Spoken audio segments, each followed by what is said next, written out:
Hello and welcome to episode 4 of the E-Learning Unlocked podcast. I'm Gill Chester, the founder of Little Man Project. We're a bespoke development company that specialises in developing learning experiences for charities and the third sector. This podcast runs alongside our E-Learning Unlocked blended learning programme. This programme supports learning and development professionals in charities to design effective e-learning for their staff and volunteers. In this 4th episode, I'm going to be talking again to my colleague at Little Man Project, Jennifer Compton, about the hot topic of working with subject matter experts. We've got loads of ideas and suggestions to help you get the best from your SMEs. So, subject matter experts. We love them. Said the extrovert to the introvert. Yes, so today we're going to talk about subject matter experts, and we're kind of just going to run through some tips and suggestions of things that we've learned and things that we've experienced, and share some good practice with you, really just thinking about what might be useful for you when you're developing e-learning in-house with internal subject matter experts. So, yeah, I think I was just going to add, I think it is definitely something that people kind of raise as a big kind of concern point. It's definitely something that kind of comes up time and time again when people are talking about kind of certainly stepping into being instructional designers for the first time, I would say, or certainly, designing and developing e-learning. I think there's a lot of worry about how to kind of get the most from those interactions, and maybe just some of the internal politics as well of kind of how to navigate. I think that there's an interesting thing around the fact that most subject matter experts are senior.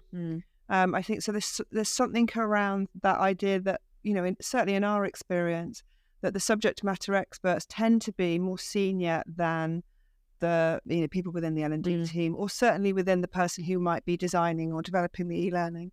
And so there is an inherent danger with that of them driving the process and them taking over. I think it's hard to question someone on, obviously you're not questioning them, but as part of the design process, you have to ask questions, sometimes difficult questions, in order for you to understand the content and what's going to be important in terms of the goals. And sometimes that can feel like you're questioning their expertise. Obviously that isn't it, but sometimes that's certainly how it can feel, isn't it? And that's quite an uncomfortable place sometimes for some people to be. Yeah. Especially if you avoid conflict. It's definitely kind of my vibe. But I think when you're all going towards that common goal and you're all agreeing on it together, you're all working towards this big kind of project and the success of getting the most out of it, it's fine because you're all going along on the journey together. Yeah, I think we've mentioned the process. Maybe we'd actually just dive straight into that. I think that if you're very clear on the process that you use to design e-learning, then you're setting expectations for them and making it clearer to them. And I think that then removes some of that, that desire for that subject matter expert to drive the process themselves. Oh, I'm a senior manager and I want this done in 3 weeks. Whereas if you've got a process that you've established, you've documented, you've articulated, and you've made that clear through the organisation, then there's less chance of them attempting that. And if they then attempt it, then you can say, actually, no, that's not the process. And here's the reason why. Obviously not just being bloody-minded, but actually this is the reason why we do it this way. I think it also removes the anxiety, because I think if you're not used to doing these sorts of things, especially it's the first time you're ever creating or you're part of an e-learning project, and then all of a sudden, as the subject matter expert, you're the one that's supposed to be, well, probably you may be the one that's actually got funding for the project. You may be the one within the organisation that some of the senior managers are actually calling on to kind of talk about the results and the impact and be involved in all of the launch, let alone obviously all your interactions with learners. Obviously that's going to potentially build anxiety around, oh gosh, am I going to go into this project, which I've never done before, and have to actually create things? Well, what role am I going to be having? So it just adds clarity around that entire process about what your role is within that structure. Yeah, and I think it's interesting because I think we see people coming in with different, I think, yes, we absolutely see people coming in from that perspective. And, that brings with it its own challenges because they're coming in with the pressure to achieve something. But similarly, we've got subject experts who come in who don't even want to be there, who don't agree with e-learning being the solution, that's so true, or don't agree that they don't want to hand over their precious content to somebody else, and have that anxiety of, it's a different anxiety of what are you going to do to it, and I don't want to be here anyway, and e-learning is trivial, and that's topic, exactly what I was just about to say. Like, I think there is lots of different visual designs that people are interacting with, and it could be that the e-learning they've seen has been more kind of childlike in its graphic illustration, and already they've got an impression that their e-learning is going to be that. And I mean, some of the really kind of serious, more corporate topics that we've done in the past, you can imagine that would be an anxiety. Obviously that visual design wouldn't be appropriate for a lot of those topics, and obviously we wouldn't even suggest that,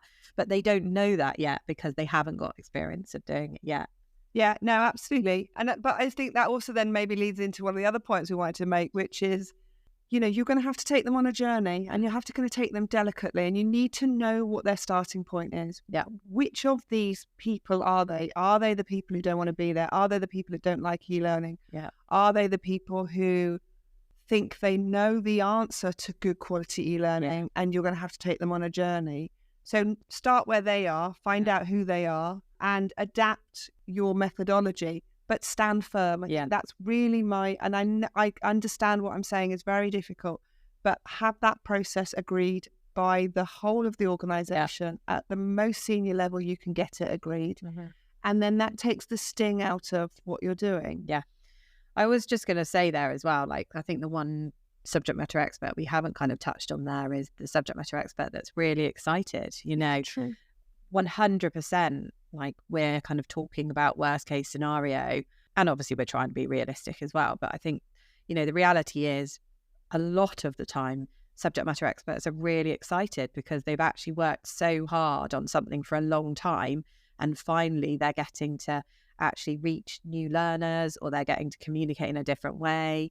So that brings like great joy when you actually meet people like that, and you can see the excitement straight away when they're coming into the meeting, and they're just so happy for it all to be kicking off. But the flip side of that is sometimes you have to talk about the boundaries around that kind of excitement, because it can be, for example, which we've experienced, like really easy for subject matter experts who are really excited to kind of want to almost play that instructional design role completely, and to the point where we have had people kind of designing entire modules before they've even come to the meeting, which is brilliant, because actually all those ideas, like, they know the topic the best.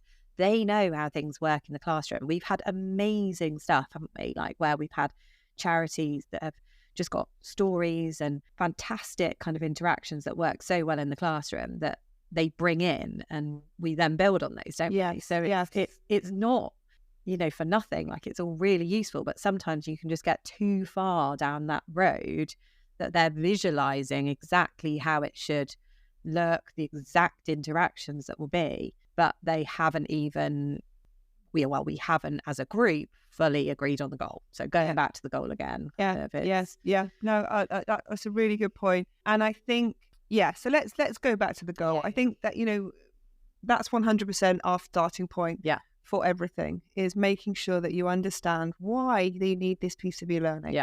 Even if that subject matter expert, and boy, do we get it quite a lot, they'll come in and they'll say, we need it because we need it for compliance. We need it because I've been asked to do it by senior managers. We need it because trustees have said we need it. That isn't the reason why you need it. So why do the trustees think it's important? Why is there compliance in place for this?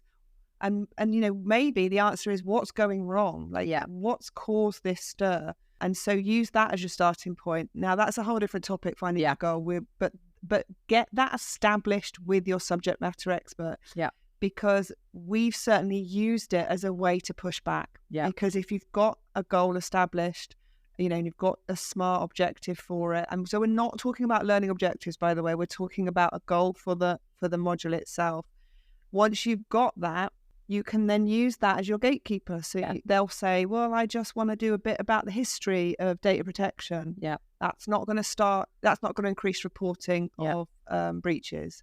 So if that's our goal and we've agreed that and that's what they've said they want, history is not going to get you to that point. And that's where you can start to then really gently push back and use that as your yardstick for, no, we've agreed this goal. Obviously, we don't believe, we can have that conversation about how you think that bit of content is going to help us reach that goal.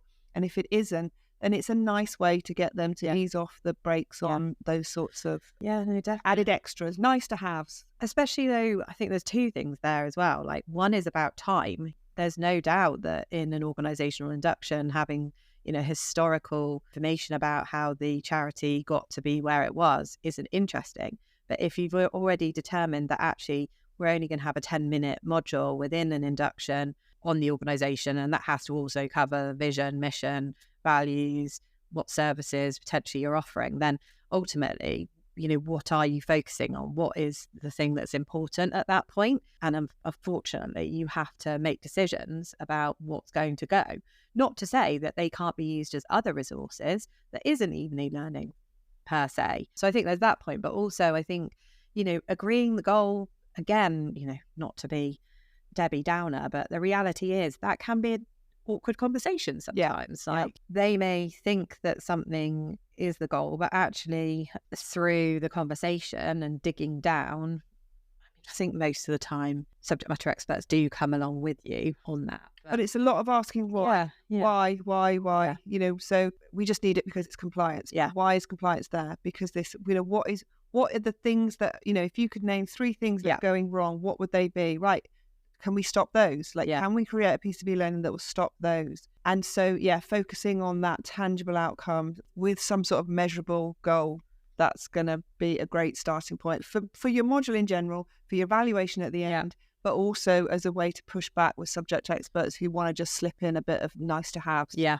Also, I think the difference around those conversations and the difficulty sometimes can come to the forefront, because actually what the organisation believes is the goal may be different to the subject matter expert, vice versa. So I'm thinking, for example, often actually with compliance, subject matter experts, obviously they may be focusing on the kind of tick box aspect as well, or kind of making sure that everyone knows everything there ever is to know about fire safety, because ultimately, wouldn't it be great for us to know everything about fire safety in an emergency? But in reality, the organisation might be saying, well, actually, in an emergency situation, the goal of this module is to tell people how to get out of the building and where they should all stand, so that your goal would be to make sure that everyone gets out of the building within X amount of time, and then you can work back from that to work out how you reach that goal. Absolutely. And I think that maybe that leads on to another point, that you're a gatekeeper. As a designer, you're a gatekeeper, and your subject expert knows everything and wants to know everything and needs to know everything and needs to fill out forms and read difficult things and go on terribly boring training courses for anyone else. Your learner needs none of that. Your learner needs to change their behaviour in a particular way to stay compliant. So you in the middle have to gently negotiate. That's part of, by having your goal, you're negotiating with them about, okay, you know everything. You want everybody to know everything, but they don't need it. And the more you tell them, the less they'll remember. Less is more in all e-learning. So the less you can tell them, the more on point, the more memorable, the richer the experience will be. Whereas if you're just reading reams and reams of... No, definitely. I think also they do need to be supported. Like, subject matter experts do need to be supported in those meetings, because actually sometimes, the organisation or representatives may not think something's important, but actually they know that model or that interaction or that explanation is, or that story is the best way to communicate the reality of that topic and how to kind of engage with the learner in the best way. Yeah, I mean, and that picked really seamlessly takes us on to another thing you mentioned the stories a few times. I think that stories are definitely a really important thing. When you think about a live training session, if it was all down to the slides or the handouts, then you might as well just not have the trainer. The trainer is the one who pulls things together, but they're also the ones that apply it for you in the context and tell the stories and bring everything to life. And so whatever source material they're going to give you, we'll get onto that, they are not probably going to talk about the stories. They're going to give you hard facts because that's their thing. Yeah. So your time with them, it's vital that you talk to them about their stories, dig into, so that when this what happens, what happens then, why does that happen? Tell me a horror story. Because the hard facts, like, you can get that anytime. Like, it's great to talk through it. Like, it's great to talk about it in the meeting. And make sure you understand. Yeah, without a doubt. But, I mean, the stories is the nuances that you won't get in any other way. And sometimes those stories are probably more obvious. Like, we often can see a story, can't we, in those meetings? And, like, we'll start that conversation. Oh, right, so I think it seems like this might happen. Would that be a good story to tell? Or what would happen differently if you did this? But I think sometimes the stories are also the uncomfortable stories that people, especially for us, it's different because we're an external organisation coming in. And sometimes I think people don't want to potentially put the organisation in a bad light. I'm thinking some of the sensitive topics we do, like safeguarding, if there is a incident where something wasn't handled in the best way, that's quite a difficult thing to talk about. But in reality, we need to know those stories so that we can kind of connect with the content, obviously then communicate that and build kind of those stories within modules around those kind of scenarios as well. But that can sometimes be difficult.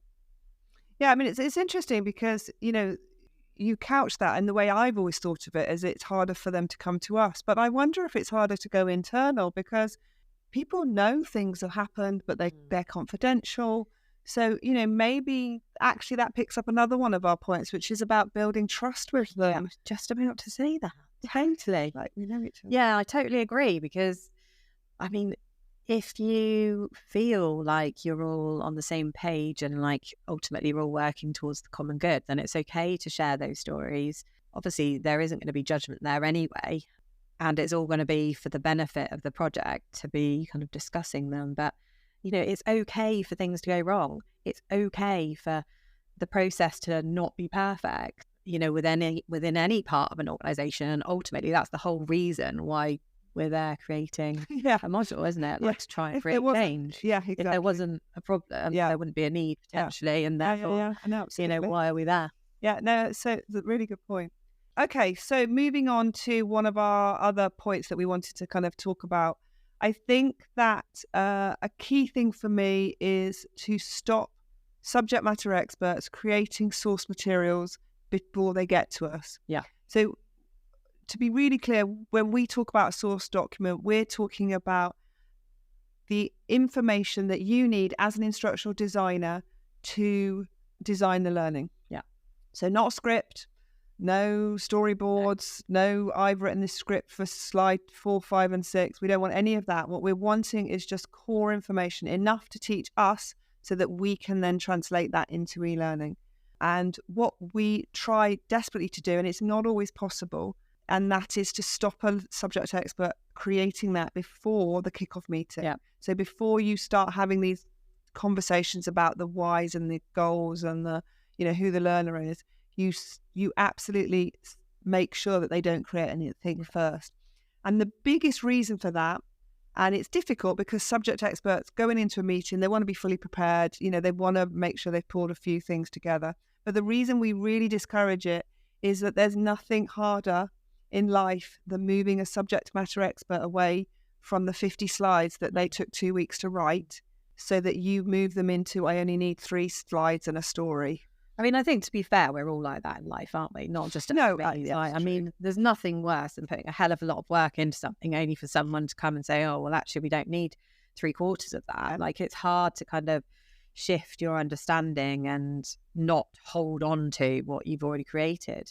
And it's a waste of time for them. It is. I think most of the time they quite like, obviously there are lots of people who have got the content, but I think some people quite like the fact they can come and not have to create gallons and gallons. Yeah, I mean, I did once have a client who we ended up not working with, but they came and they had been working on it for, I think, a year. And I just said to them, you don't need to do this. And her instant response was, I just wish I'd spoken to you first. And that's really hard from an external perspective. It's hard to get to somebody before they've realised that you're the supplier for them.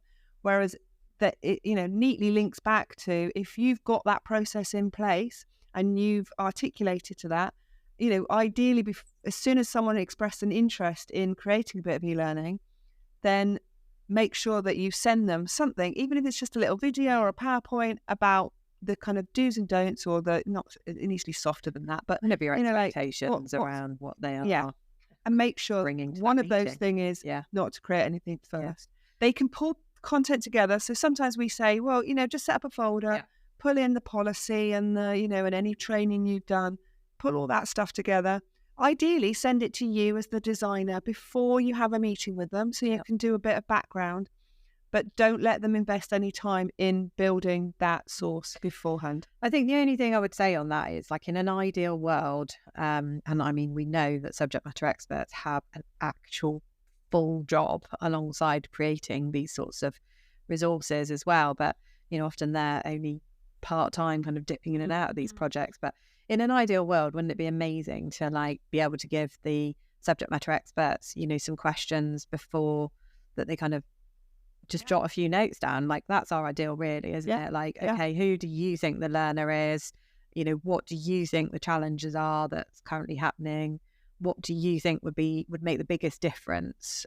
What would this module or learning resource do? What would someone look like when they'd finished? Yeah, no, I think absolutely. I mean, that's a huge difference between the massive PowerPoint full of 100 screens, isn't it? I think it gets people thinking in a different way as well, which is really good. Yeah. It starts that thought process on goal outcomes rather than content delivery. Yeah, no, I think that's a great.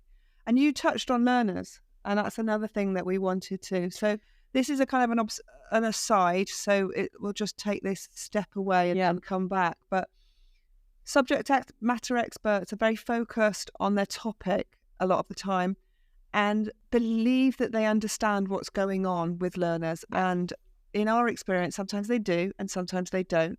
So we really actively encourage you to not just take the word of the expert in the organisation, but really work with the learners to work out what they're doing. So, maybe it's volunteers working in shops. Try and go and spend some time with them to find out how they're actually doing things. So, I mean, I'll give you an example of gift aid. An expert in gift aid is going to be very focused on the legality and maybe the process and the do's and don'ts. But go to the shop and find out how they collect that. Where do they keep the clipboard? Is it handwritten? Is it on a laptop? Is it the laptop being filled in? Is it like a tablet? Is it being filled in by the customer, or is it being done by the person behind the till? And I don't mean what should they be doing. Yeah. I mean, what are they actually doing? Yeah, I think that's, so true. And I don't know. It's really, really difficult. But I think one of the big projects that always sticks to mind for me is when we did some work we did actually a lot of modules for a housing association. And one of the modules was about desktop safety. And so within the kickoff meeting, the theory around it was obviously about adjusting your desk to make sure that you weren't getting repetitive strain injuries and all of the other kind of associated issues. Actually, when we went to look at kind of learners' environments, a lot of the time they were just sitting in tiny little cupboards with no windows, no light, with, monitors stacked up on textbooks and folders. And so, although with the best will of the world saying, oh, you should adjust your desk to make it safer, could potentially align in a emotionally problematic way in terms of the reality of their situation. From the customer who was saying, make sure the desk doesn't get glare from the window. And then we did the tour and people were just in basements and wishing they had a window to get glare from.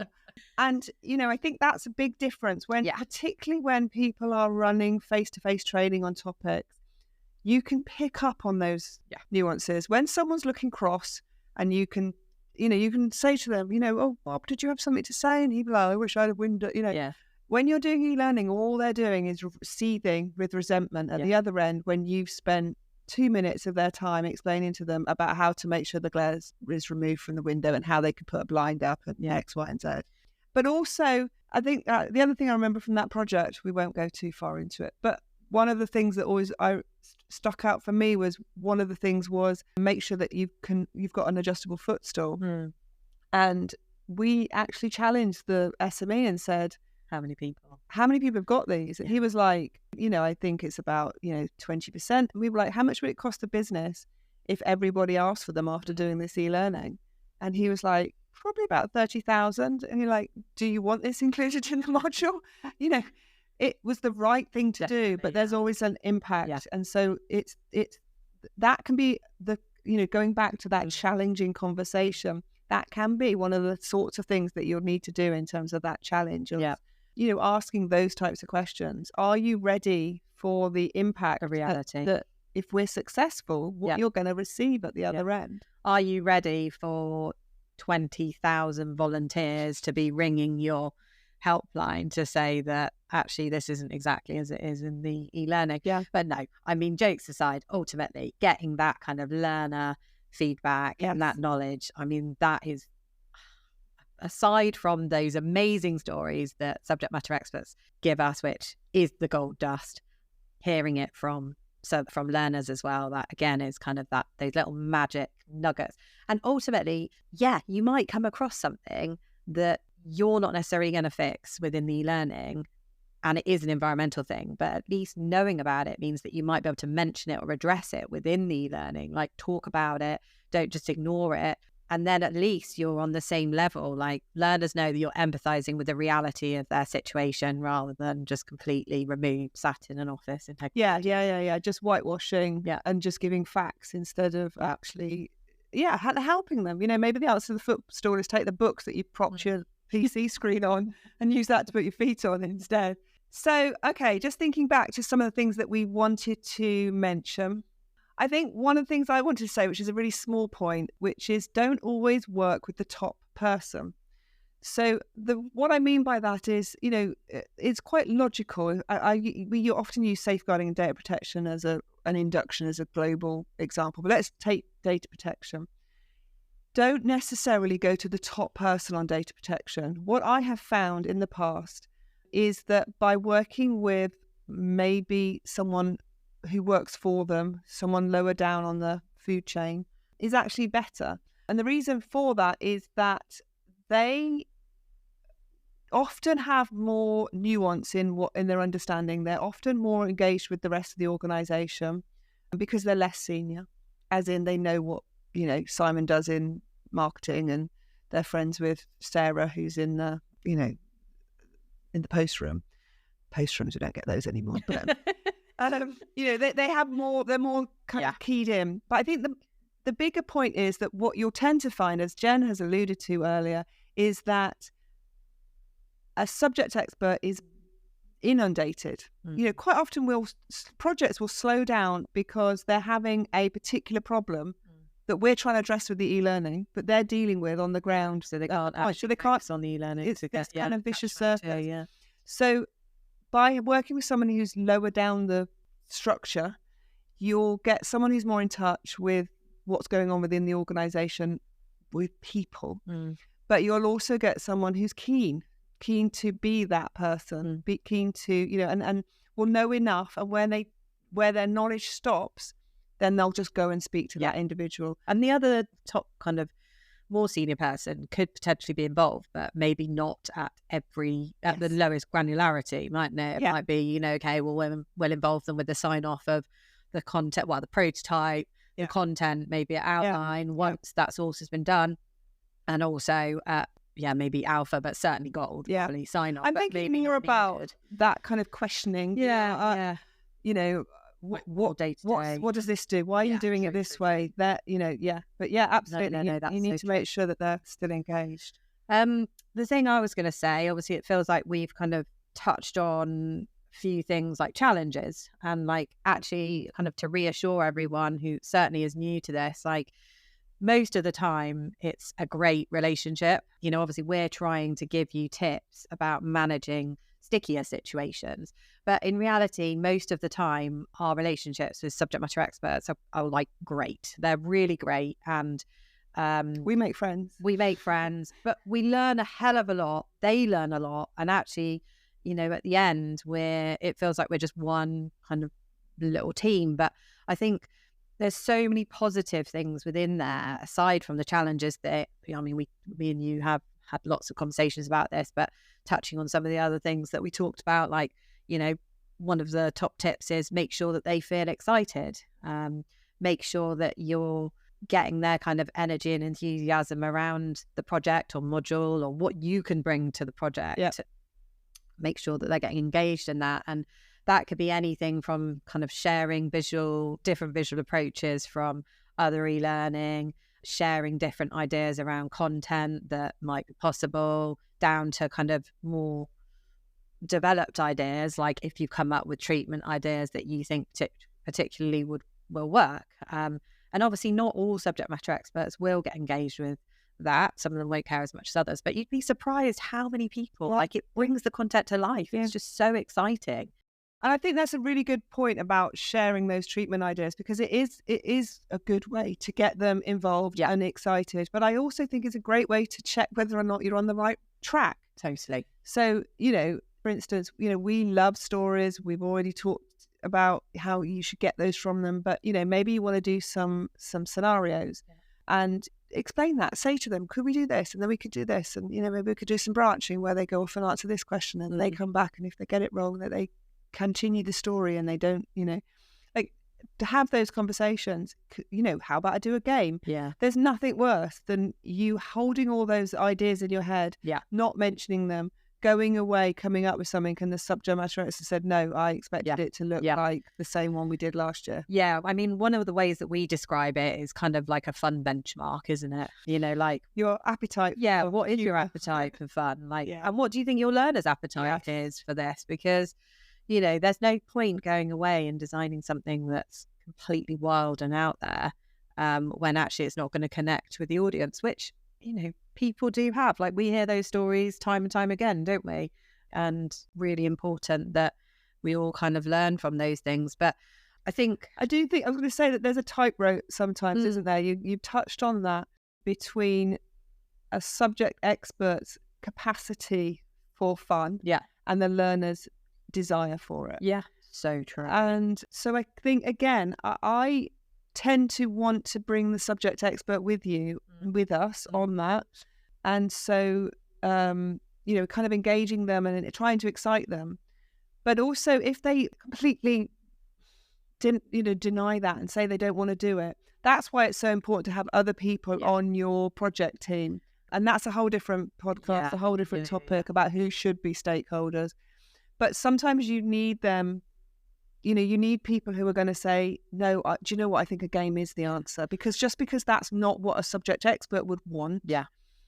And so it's a tightrope, because 100% you need them to care as much as you do. You need them to come along. So maybe it's about creating a little demo so they can see how it would work, or showing them some examples, trying to get them with you, but also playing that tightrope between what they like as a learner and what your learners like or what your learners need. I think also that taps into the kind of evaluation thing, which, if you're a learning and development professional launching yourself into this different direction or wanting to kind of just get more tips in this area, ultimately you will have access to statistics around other courses. If you find that actually other courses are just not connecting with learners because they're not as fun, or on the flip side, because they're too fun for the audience, then you're going to have data that potentially will back up that conversation. So you can be saying things instead, well, actually, we did this course and it was all around storytelling, and that's the most engagement we've ever had from learners. Therefore, I think this is the right direction. Or the flip side of that is you could say, do you know what? We've actually got 40 modules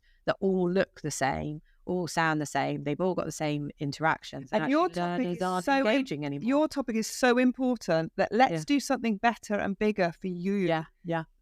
Sell it to them. Sell their topic as being the one that needs the bigger, better, brighter, different approach.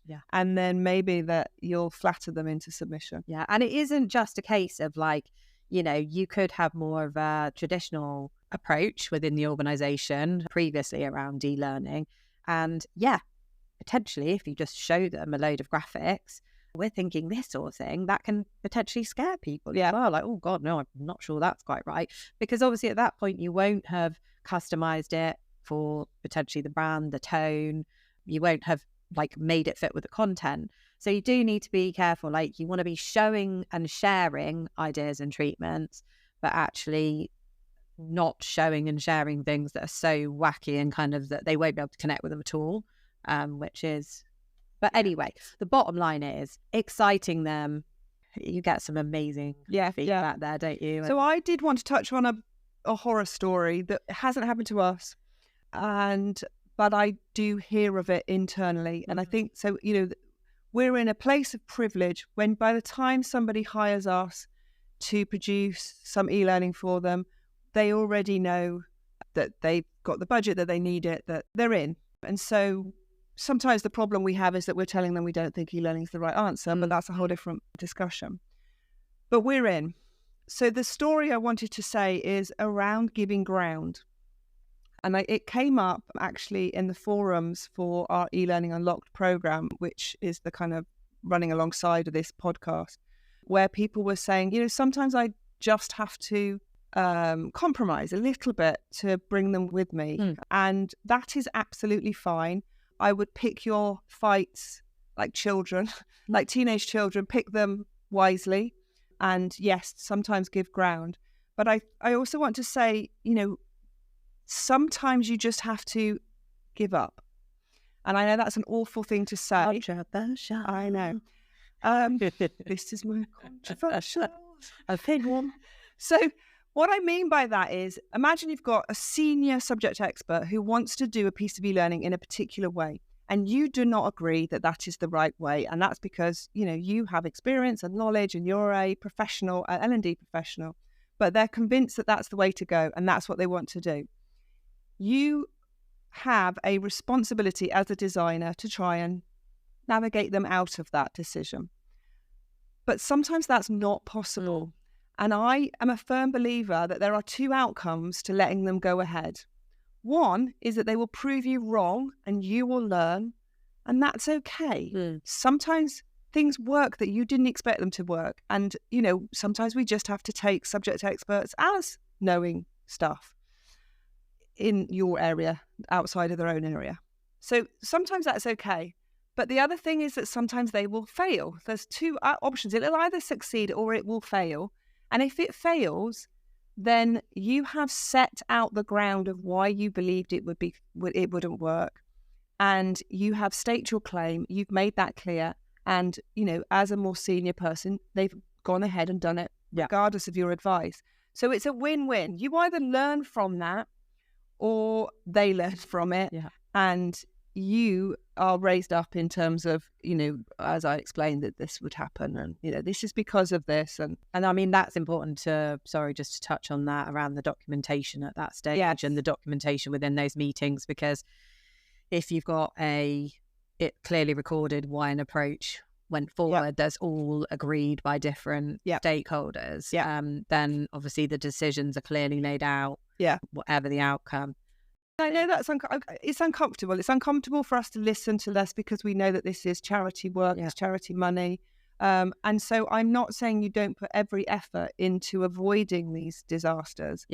But I do think that there is something to be said that, as a individual, you can let go of responsibility. If you've tried everything you can and somebody's determined to go ahead with doing something, then you either learn or they learn. And potentially it's a costly.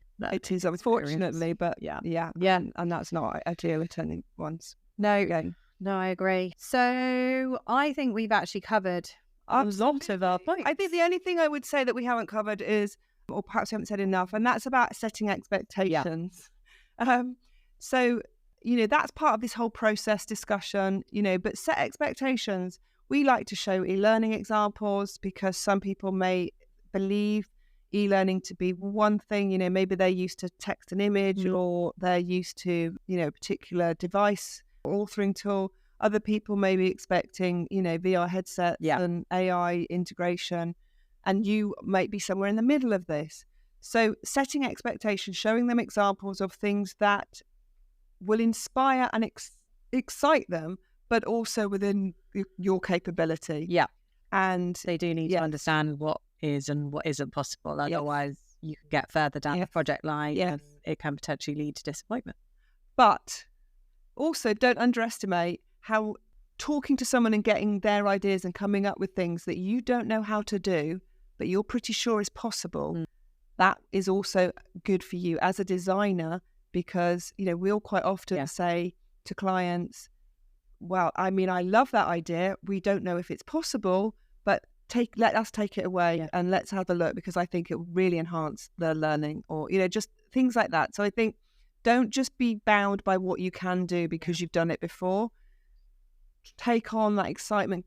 Go with it yourself. I mean, that taps into the design kind of in general, doesn't it? Yeah. Like, we're massive fans, and every time we ever do a design session, like, we always just aim high and kind of design the best possible solution, and then we'll amend it based on the technology that's available. How upset our developers are. I do. Yeah, we're not always popular, but they love it eventually, so it's all good. So I think that's it from us. Yeah, we've really enjoyed this conversation. We have really enjoyed it. And just to let you know, Jill's dog has also been in the room here, and she is deaf and blind, and she's just been snorting a little bit every now and again. So you might be able to hear that somewhere on the podcast. You don't get a prize though if you let us know exactly when it was. But it wasn't either Jen or I. It definitely was a Jack Russell who's asleep on my lap, but also snorting insistably. So, thank you for listening, and talk with you in our next episode. Bye.